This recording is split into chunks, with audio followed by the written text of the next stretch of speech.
Allez, bon patriotes, nous allons prendre le troisième sujet. C'est parti pour une nouvelle campagne d'éveil patriotique. Cette fois, c'est tout pour la patrie. Après défendant la patrie, Bendele Koyate, qui a motivé également l'enrôlement des jeunes dans l'armée, les citoyens congolais sont mis cette fois à l'épreuve individuelle et collective. Élément FARDC contre Rwanda RDF. C'est depuis la ville de Kisangani que l'opinion a découvert la nouvelle campagne d'éveil patriotique lancée par le gouvernement à travers le ministre de la Communication et Médias. Nos soldats sont nos premiers héros qui chaque jour et au péril de leur vie s'engagent, donnent de leur jeunesse, sacrifient leurs familles respectives pour s'assurer que nous dormons en paix. En lançant cette campagne de la défense de la patrie et d'éveil patriotique, nous voulons dire à chaque Congolais, partout où il se trouve, combien son engagement compte dans ce combat collectif. Message bien reçu, exécution en cours.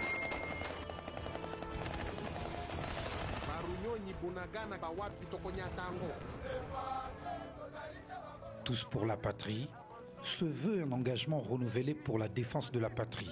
L'armée ne peut pas se départir de sa mission régalienne qui consiste à défendre l'intégrité territoriale et les frontières de notre pays et à protéger les populations et leurs biens. Et nous vous rassurons que cette armée, votre armée, est déterminée à réussir cette mission. Et pour réussir cette mission, il faut l'accompagnement de tout le monde. Pour Patrick Mouyaya, il s'agit de la mobilisation de troupes pour une résistance patriotique. Pour la paix et la sécurité, chacun de nous est un vaillant soldat dans son secteur de vie, un véritable patriote appelé à utiliser l'instrument à sa disposition pour défendre la patrie. Restons donc debout et continuons la défense de notre patrie. Bendele Koyate, pas un seul centimètre ne peut laisser à quiconque. Tout pour la patrie! Tout pour la patrie! Plus qu'un cri de guerre, c'est un appel au don de soi pour la patrie, un engagement patriotique renouvelé, à utiliser toutes les ressources à notre disposition pour combattre individuellement et collectivement. Nous sommes les gardiens de notre terre, les sentinelles de l'aube, les porteurs d'espoir. La puissance de l'ennemi peut sembler insurmontable. Mais je vous le dis, nous sommes plus que des soldats. Pour sa réussite, le ministre de la Communication et Médias compte produire plusieurs spots, organiser des matinées d'échange pour sensibiliser surtout les jeunes aux enjeux du pays. Dans un pays de près de 115 millions d'habitants, quelle stratégie pour avoir l'adhésion de tous? Les experts préconisent l'appui de leaders d'opinion éparpillés dans nos différentes provinces pour apporter ce message de sensibilisation. Les élus sportifs, musiciens, comédiens, voire confessions religieuses devraient aussi porter ce chapeau.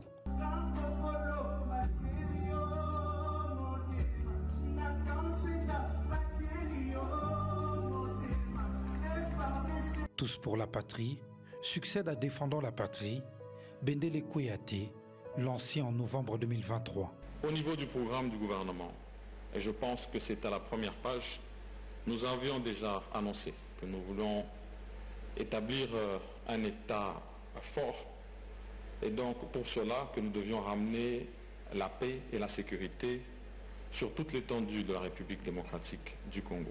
Et nous avions déjà annoncé qu'il y aurait parmi les options la possibilité d'avoir un état de siège. D'où la décision qui a été prise par ordonnance présidentielle. Les acquis de la toute dernière campagne seraient éloquents, très visibles, selon le porte-parole du gouvernement. Une méthode qui s'était montrée efficace en 1998, lors de la Deuxième Guerre du Congo. Agressé de tout par le Rwanda, Mzee Laurent-Désiré Kabila avait fait recours à une campagne d'éveil patriotique, chapeautée par son directeur de cabinet, Georges Boussé-Falaï. La moisson était abondante. Plusieurs milliers de jeunes avaient intégré les forces armées congolaises et la rébellion s'était butée net à une résistance populaire à Kinshasa.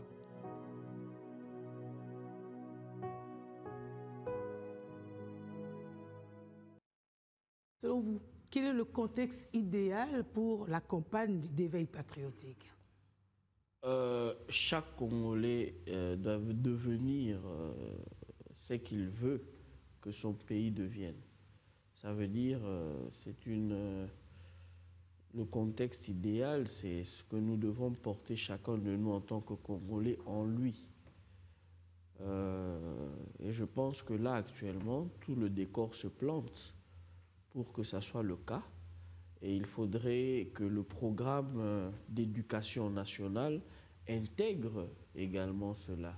Ça veut dire, dès le bas âge, nos enfants et nos petits-enfants doivent apprendre l'histoire de leur pays et cette page noire que nous sommes en train de tourner.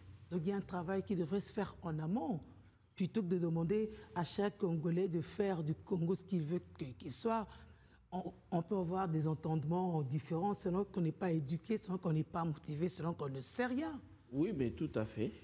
Il faut intégrer tout ça au programme d'éducation nationale.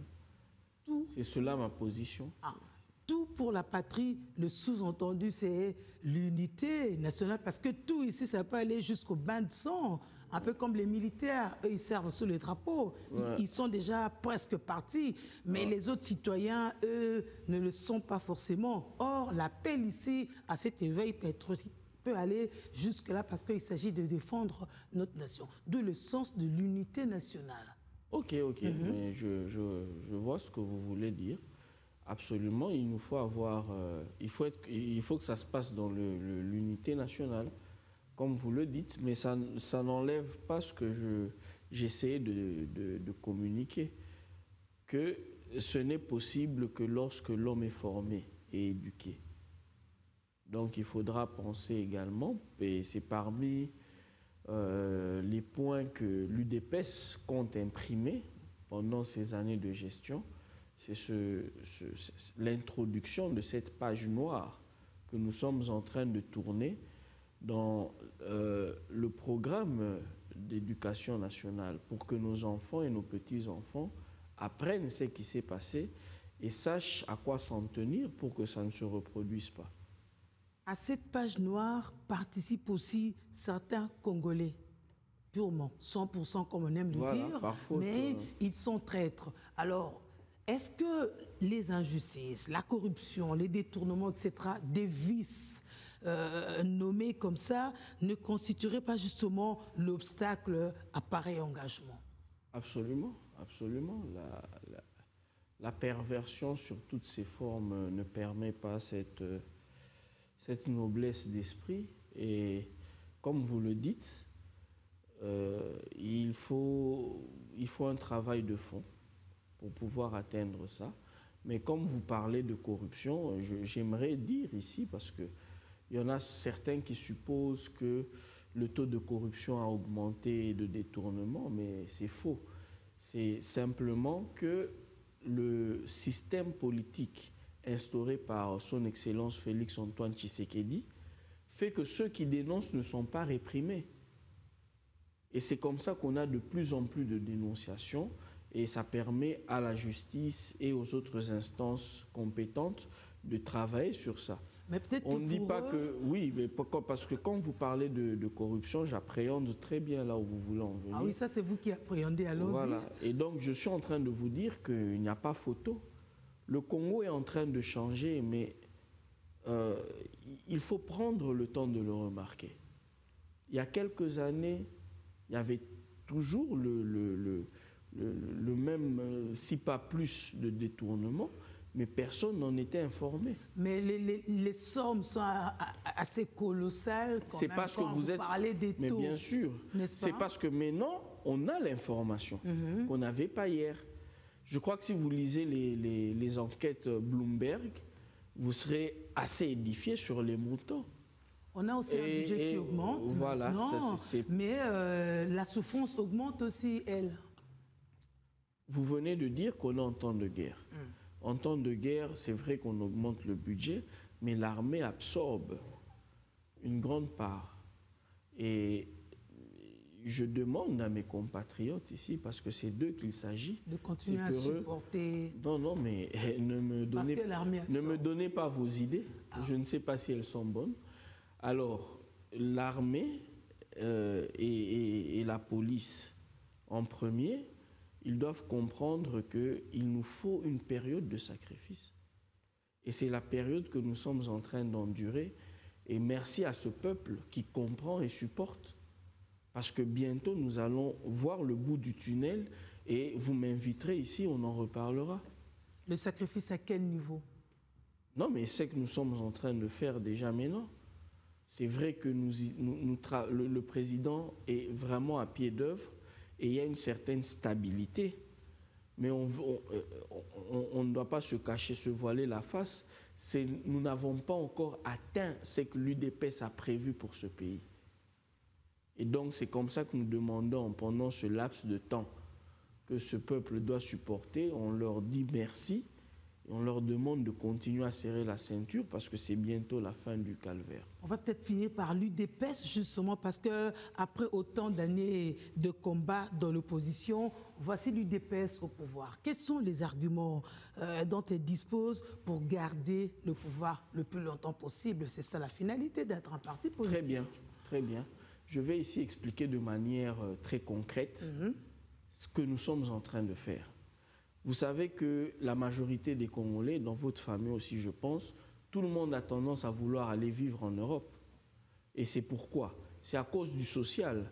Exactement. Parce que les enfants, il y a les soins de santé gratuits, les enfants étudient gratuitement. Mais c'est ce que le président est en train de faire ici. Observez, il vous suffit de lever la tête. On est en train d'aller vers une couverture santé universelle.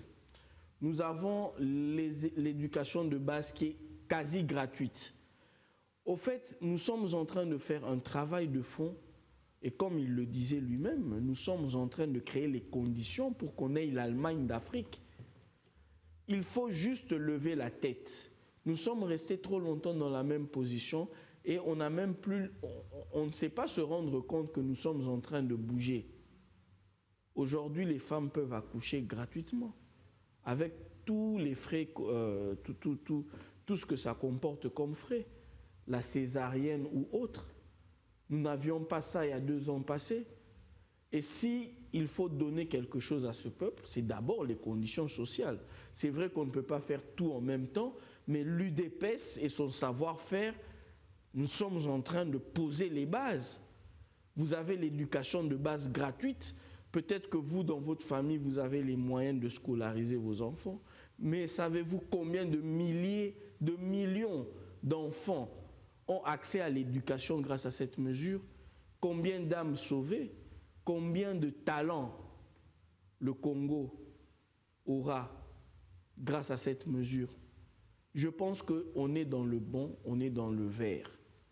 Et les prophètes de mauvais augure, ceux qui veulent que l'avion crache, ils peuvent bien se tenir parce qu'ils n'ont pas fini d'entendre parler de l'UDPS. C'est alors que ça sera le peuple d'abord. Maître Évariste Kalala-Côté, merci d'être passé et de revenir. Bien évidemment, bien évidemment. Je remercie Biwan et je serai très heureux de revenir. Le plateau est professionnel et la journaliste aussi.